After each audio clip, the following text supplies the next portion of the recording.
Hi. இன்றைக்கி நம்ம ஏற்கனவே போட்ட வீடியோவில் வாங்கின கிளாத்ஸ் எல்லாம் எப்படி தைக்கிறது அப்படிங்கிறத ஒவ்வொரு வீடியோஸையும் பார்க்கலான்னு சொல்லியிருந்தேன். இன்றைக்கி ஃபர்ஸ்ட்டு வந்து இந்த ஒரு ரெட் கலர் ஒரு மெரூன் கலர் மாதிரி இருக்குது. அதை வச்சு ஒரு கிட்ஸோட கவுன் எப்படி தைக்கிறது அப்படிங்கிறத பார்க்கலாம். ஒரு சின்ன ஃப்ராக்கு. அது வந்து ஃபர்ஸ்ட்டு நான் லைனிங் கிளாத் எடுத்திருக்கேன். லைனிங் கிளாத்தில் மேலே அந்த ரா எட்ஜஸை மார்க் பண்ணிக்கோங்க. மார்க் பண்ணிவிட்டு ஃபஸ்ட்டு வந்து பாடி பார்ட் கட் பண்ணிக்கலாம். பாடி பார்ட்டுக்கு லென்த்து வந்து 9 இன்ச்சஸ் தேவைப்படுது. ப்ளஸ் வந்து ஒரு அரை இன்ச்சஸ் வந்து சேர்த்திக்கிறேன் நான். சேர்த்திட்டு அதுக்கு வந்து சீம் அலவன்ஸ்க்கு அதையும் நான் வந்து ஒரு கோடு போட்டு எடுத்துக்கலாம். மேலே ஒரு அரை இன்ச்சுக்கு மார்க் பண்ணிக்கோங்க. அது வந்து ஷோல்டர் ஜாயிண்ட்டுக்கு உண்டான சீம் அலவன்ஸ். அடுத்தது வந்து நம்ம நெக் மார்க் பண்ணிக்கலாம். இது வந்து 5 வயசு பொண்ணுக்கு உண்டான ஃப்ராக்கு. பாக்ஸ் ப்ளீட் வச்சு தைக்கலாம் அப்படிங்கிற ஐடியாவில் இருக்குது. பார்க்கலாம் எப்படி பண்ணலான்னு சொல்லிவிட்டு. ஃபஸ்ட்டு நம்ம பாடி பார்ட்டில் நெக்கு, அடுத்தது ஷோல்டரோட வித் எவ்வளோ வேணும் அப்படிங்கிறத மார்க் பண்ணிக்கலாம். அடுத்தது ஆம் ஹோல் லென்த்து வந்து 5 இன்ச்சு நான் மார்க் பண்ணியிருக்கேன். அடுத்தது அப்பர் செஸ்ட்டு வந்து 6.5 இன்ச்சஸ் மார்க் பண்ணிவிட்டு 1.5 இன்ச்சு சேர்த்தி சீம் அலவன்ஸ்க்கும் சேர்ந்து விட்டுருக்கேன். அடுத்தது ஹிப்பு வந்து 6 இன்ச்சு மார்க் பண்ணிவிட்டு அதுலேருந்து ஒரு 1.5 இன்ச்சு வந்து மார்க் பண்ணிக்கலாம். நான் வந்து எக்ஸ்ட்ரா அரை இன்ச்சு சேர்த்தே விட்டுருக்கேன். ஏன்னா வந்து ஃப்ரண்ட்டுக்கும் பேக்குக்கும் சேர்ந்த மாதிரி அந்த டாட் பிடிச்சிக்கலாம் அப்படின்னு. கீழே இருந்து ஒரு இன்ச்சுக்கு மார்க் பண்ணிவிட்டு இந்த ஷேப் வந்து கொடுத்துட்றேன். அடுத்து ஆம் ஹோலுக்கு ஒரு 1.25 இன்ச்சுக்கு மார்க் பண்ணிவிட்டு ஆம் ஹோல் ரவுண்டு மார்க் பண்ணிக்கலாம். அடுத்தது நெக்கு வந்து 3 இன்ச்சஸ் கொடுத்துருக்கேன். பாக்ஸாக போட்டுக்கலாம். இது வந்து நெக்கே வச்சுக்கிறேன் நான். இப்போ நம்ம மார்க் பண்ணது எல்லாத்தையுமே வந்து பார்த்து கட் பண்ணி எடுத்துக்கலாம்.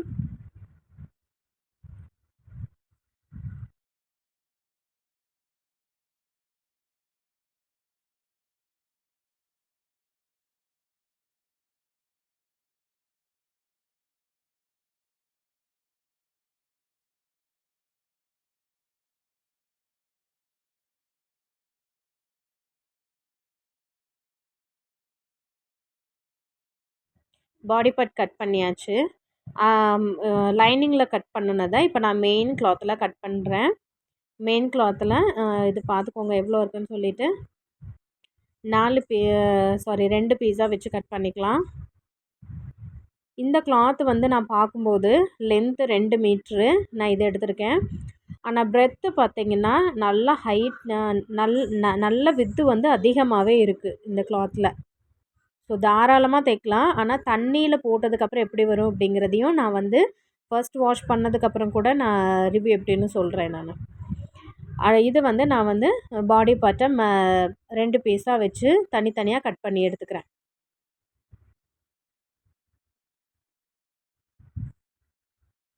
இதுலேயே 4 பீஸ் இருந்துச்சு, நான் பார்க்காம கட் பண்ணிட்டேன். ஸோ அது ஒரே இது போதும் நம்மளுக்கு. பேக்குக்கும் ஃப்ரண்ட்டுக்கும் தனித்தனியாக எடுத்து வச்சுக்கலாம். அடுத்தது வந்து நான் வந்து இதுக்கு பேக்கில் அந்த ஹூக்கு போடுவோம் இல்லையா, அதெல்லாம் நான் எதுவுமே போடலை. ஹூக் போடலை. அதனால் வந்து என்னென்னா அப்படியே வந்து நெக் நான் 3 இன்ச்சு அப்படிங்கும்போது 4 இன்ச்சுங்கும்போது தாராளமாகவே நம்மளுக்கு இது பற்றும். ஸோ அதனால் நான் என்ன பண்ணியிருக்கேன்னா ஹூக் இல்லாமல் அப்படியே தலைவலியாக போடுற அளவுக்கே நான் வந்து பார்த்துக்கிட்டேன். அடுத்து ஸ்லீவ் எப்பவும் போல் கட் பண்ணிக்கலாம். நான் வந்து ஸ்லீவை வந்து இதில் வந்து மார்க் பண்ணுறேன். பட் நான் என்ன பண்ணியிருக்கேன்னா நான் வந்து இந்த ஸ்லீவை நான் யூஸ் பண்ணலை.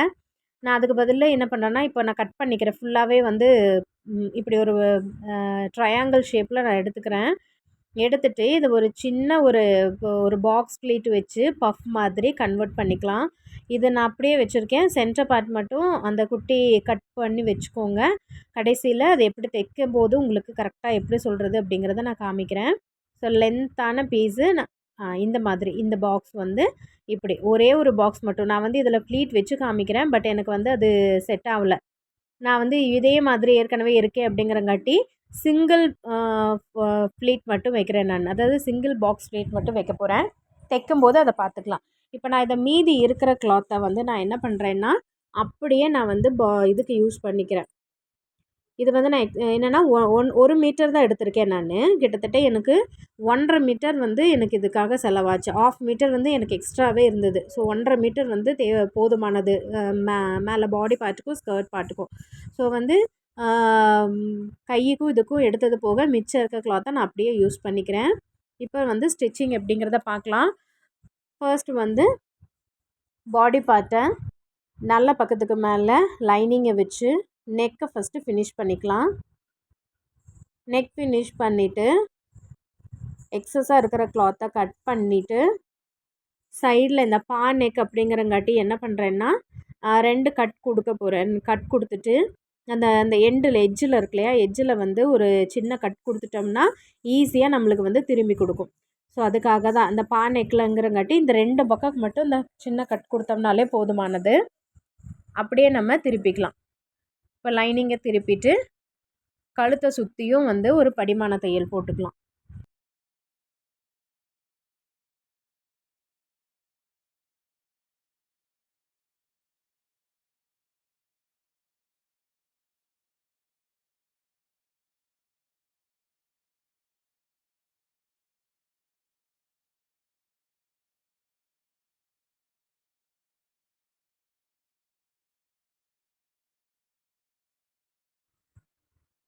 படிமான தையல் போட்டு முடிச்சுட்டு இப்போ சுற்றியும் ஒரு ஸ்டிச்சஸ் போட்டு எடுத்துக்கலாம். எக்ஸஸாக இருக்கிற கிளாத்தை எல்லாமே வந்து நம்ம கட் பண்ணி எடுத்துடலாம்.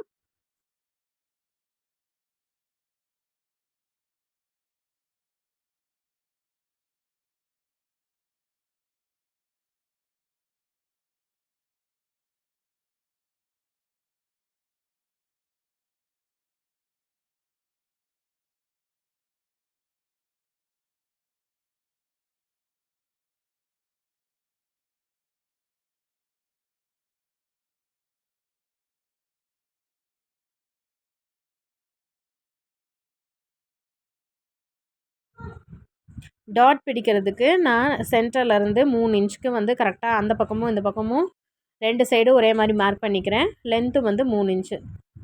உங்களுக்கு எவ்வளோ வேணுமோ நீங்கள் அதை வச்சுக்கலாம். 3 இன்ச்சு வந்து போதுமானது. அப்போ கொஞ்சம் பார்க்குறதுக்கு நீட்டாக இருக்கும். இதே மாதிரி நான் இன்னொரு பீஸையும் ஸ்டிச் பண்ணி எடுத்துக்கிறேன். அடுத்தது வந்து ஹேண்டுக்கு வந்து நம்ம கையினுடைய லென்த்து, கையினுடைய சுற்றளவு, அப்புறம் ஆமோட சுற்றளவு, இப்படி எல்லாத்தையும் நம்ம ஸ்லீவ் வந்து கட் பண்ணி வச்சுருக்கேன். இந்த கிளாத்தை வந்து நான் லென்த்தாக கட் பண்ணி வைக்க சொன்னேன் இல்லையா, பாருங்கள். அந்த தள்ளி நம்மளுடைய லைனிங் கிளாத்தை வச்சுட்டு மீதி இருக்கிற எவ்வளவோ அந்த இடத்துல நான் மார்க் பண்ணிக்கிறேன். மார்க் பண்ணிவிட்டு ஒரு சின்ன கட் கொடுத்து எடுத்துக்கலாம்.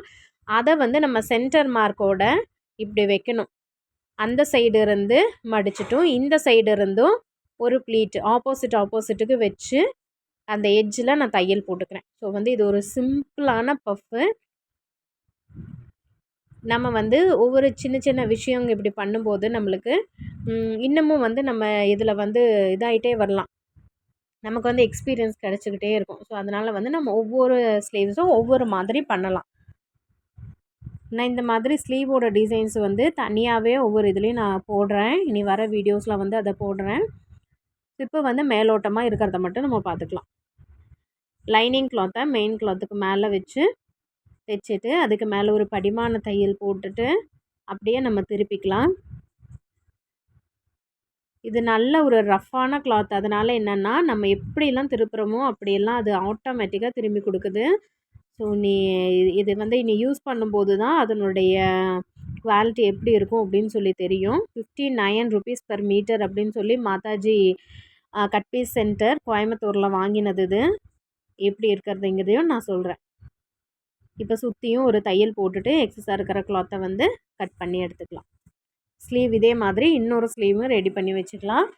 எப்போவுமே ஸ்லீவ் வந்து நான் ஃபஸ்ட்டு ஃப்ரண்ட்டுக்கு உண்டான கைக்குள்ளே கட் பண்ண மாட்டேன். எல்லாமே தைச்சி முடிச்சதுக்கப்புறம் 2யும் வச்சு சமமாக இருக்கான்னு செக் பண்ணிவிட்டு அதுக்கப்புறம் தான் கைக்குள்ளே கட் பண்ணுவேன்.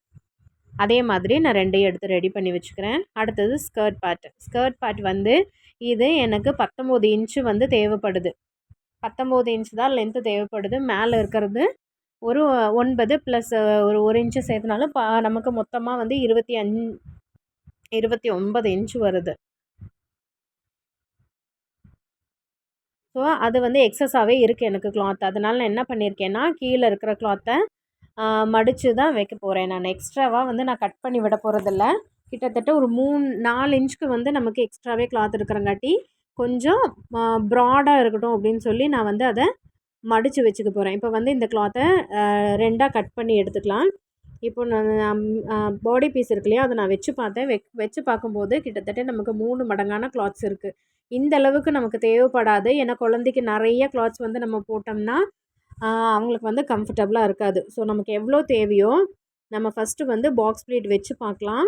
வச்சதுக்கப்புறம் நமக்கு எந்த அளவுக்கு வந்து வருது அப்படிங்கிறத பார்த்துட்டு அதோடு நம்ம வந்து எக்ஸ்ட்ரா பீசஸை நம்ம கட் பண்ணி எடுத்துடலாம். இந்த அளவுக்கு வருது அப்படின்னா இப்போ நம்ம வந்து பாக்ஸ் ப்ளேட் வச்சு பார்க்கலாம். வச்சு பார்த்துட்டே வந்து கிட்ட வர வர நம்ம வந்து அந்த பாடி பீஸை வச்சு செக் பண்ணிக்கலாம். செக் பண்ணும்போது ஈஸியாக இருக்கும். கீழே இருக்கிற கிளாத்தை நான் இந்த மாதிரி நல்ல ஒரு பெரிய மடிப்பாக வச்சு மடித்து எடுத்துக்கிறேன். பார்க்குறதுக்கு இது ஒரு நீட்டாக இருக்கும். மடித்து எடுத்தாச்சு. இப்போ நம்ம பாக்ஸ் ப்ளேட்ஸ் வந்து வைக்கிறதுக்கு பார்த்துக்கலாம். இங்கேருந்து ஒரு 2.5 3 இன்ச் கூட விட்டுக்கலாம். 3 இன்ச் வந்து நம்ம சைடில் விட்டுட்டு அங்கேருந்து நம்ம ப்ளீட் வைக்க ஆரம்பிக்கலாம்.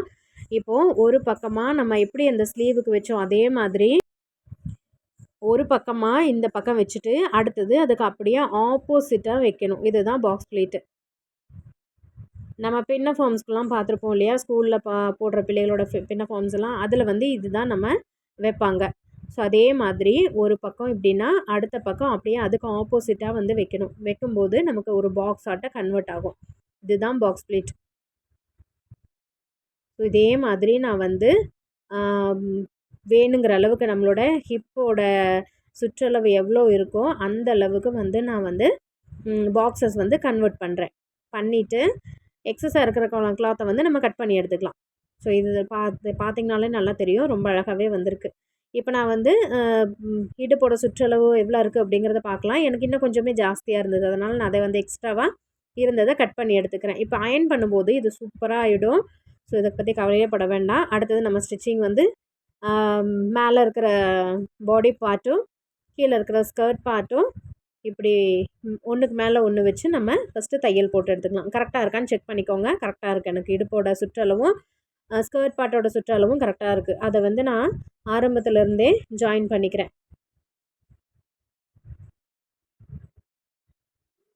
ஸோ இப்படி ஜாயின் பண்ணிவிட்டு உங்களுக்கு வேணும்னா இன்னொரு தையலும் போட்டுக்கலாம். அது போக மேலே படிமான தையல் போட்டுருக்கலாம். படிமான தையல் போடும்போது பார்க்குறதுக்கு ஃபினிஷிங் நீட்டாக இருக்கும். உள்ளே இருக்கிற கிளாத் வந்து எக்ஸ்ட்ராவாக நம்ம சீமலம் சொல்ல போயிருக்கோம் இல்லையா, அது வந்து எடுத்து விட்டுட்டு நீட்டாக போடுங்க. இப்படி போடும்போது தான் பார்க்குறதுக்கு நீட்டாக இருக்கும். ஃபினிஷிங் தான் ரொம்ப முக்கியம். ஸோ அதே மாதிரி நான் தைச்சிட்டு இதே மாதிரி இன்னொரு பார்ட்டையும் நான் வந்து தைச்சி எடுத்துக்கிறேன்.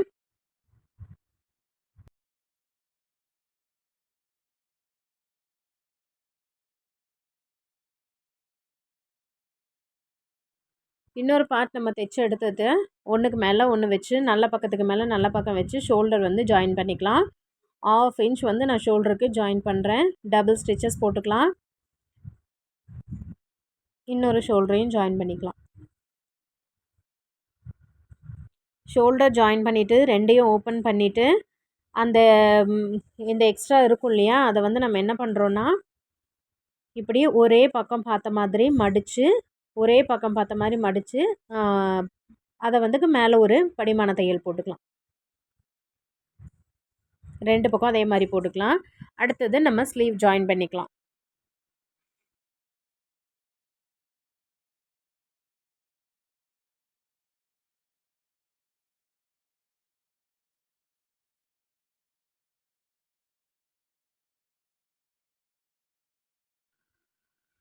இப்போ ஸ்லீவ் ஜாயின் பண்ணிக்கலாம்.